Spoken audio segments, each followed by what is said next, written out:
সুপ্রিয় দর্শক মণ্ডলী, আসসালামু আলাইকুম। দেখতে পাচ্ছেন আমার হাতে একটি অরিজিনাল ক্যাসিও ব্র্যান্ডের ঘড়ি আছে। এই ঘড়ির টাইম অনেকে সেট করতে পারেন না, তো কিভাবে সেট করবেন সেটা দেখবো আজকের এই ভিডিওতে।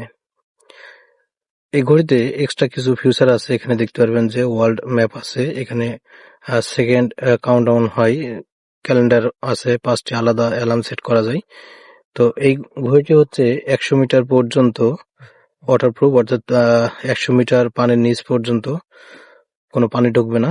তো এই ঘড়ির টাইম সেট করতে হলে বাম পাশে যে উপরে যে সুইচ আছে, এই সুইচটি আপনার 3 সেকেন্ড চেপে ধরতে হবে, লং প্রেস করে 3 সেকেন্ড ধরে রাখলে দেখবেন যে যেটা সেকেন্ড সেটা লাভ হবে, এবং নিচে যেই সুইচটি আছে এটা একবার প্রেস করতে হবে।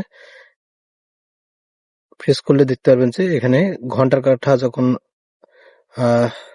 লাফাবে তখন আপনি ডান দিকে যাবেন। ডান দিকে উপরে যদি আপনি একবার প্রেস করেন তাহলে দেখবেন যে এটা কমছে এবং এটা নিচে ঘন্টাটা বাড়ছে। ঠিক আছে, আপনার যেই ঘন্টা প্রয়োজন সেটা সিলেক্ট করে নেবেন।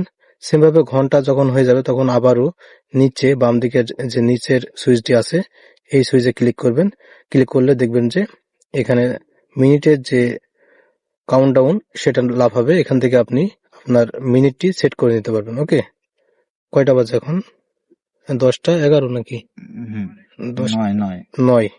ওকে, 9। সেম ভাবে আপনার এই কাজগুলো যদি হয়ে যায়, এবার দিন তারিখ যদি আপনি চেঞ্জ করতে চান তাহলে সেম ভাবে আবার ওই বাম দিকের নিচের সুইচ দিয়ে একবার চাপ দিবেন। একবার চাপ দিলে দেখতে পাচ্ছেন এটা 12 ঘন্টা করা আছে, অর্থাৎ 12 ঘন্টা রাত এবং দিন 12 ঘন্টায় এটা চেঞ্জ হবে সময়টা, অর্থাৎ তারিখ। এবং আবার যদি আমরা প্রেস করি তাহলে দেখতে পাচ্ছেন 2026, এটা হচ্ছে সাল। এখান থেকে আপনি এটা চেঞ্জ করে নিতে পারবেন। সেভাবে আবার প্রেস করলে দেখতে পাচ্ছেন এটা মাস, এবং আবার যদি প্রেস করি তাহলে দেখতে পাচ্ছেন যে কাউন্টডাউন হচ্ছে, এটা হচ্ছে তারিখ। এভাবে করে আপনি সমস্ত কিছু সেট করে নিতে পারবেন। এবং সমস্ত কিছু সেট করা হয়ে গেলে সেভাবে উপরের যে বাম দিকে প্রথম কাজ যে সুইচটি 3 সেকেন্ড প্রেস করে ধরেছিলেন সেটা আবার আরেকবার প্রেস করুন, সমস্ত প্রসেসটি কমপ্লিট হয়ে যাবে। এই ছিল মূলত আজকের এই ভিডিওতে দেখানো। দেখাবে পরবর্তী নতুন কোনো ভিডিওতে। আর নেক্সট টাইম কি ধরনের ভিডিও পেতে চান সেটা কমেন্ট করে জানাবেন। ধন্যবাদ।